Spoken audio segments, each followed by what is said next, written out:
mwisho kabisa ni swala la tume ya uchaguzi.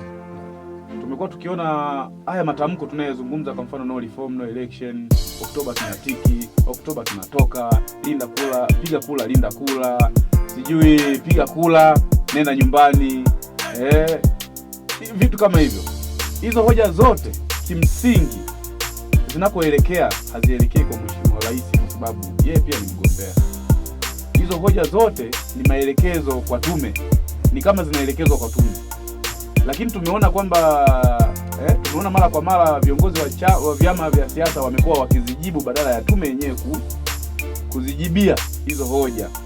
Kwa nini hawa Oktoba tunatiki? Kwa nini hawa wanasema Oktoba tunatoka? Kwa nini hawa no reform no election? Kwa nini hawa wanasema piga kula, linda kula?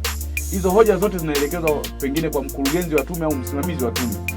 Kwa nini wanasiasa ambao ni wa Chama cha Mapinduzi wamekuwa wakitokeza kuzijibia hizo hoja? Ni wanufaika. Hao ni wanufaika. Wanufaika wanazijibia kwa sababu wanajua wao huyo mifumo mibovu ndio wanafurahia. Lakini wangekuwa ni watu ambao wanafikiri baadaye, hawafikiri leo, kwa kweli kuhusu mabadiliko wangechangamkia, kwa sababu hayatunufaishi sisi tu. Kiongozi mzuri ni yule ambaye anaandaa vizazi vijavyo virithi mambo yaliyo bora. Sasa kwani anayemteua pia mwenyekiti wa Tume ya Taifa ya Uchaguzi ni rais, sio? Ndio. Watendakazi wa hii tume wote ni wanaofanya kazi serikalini.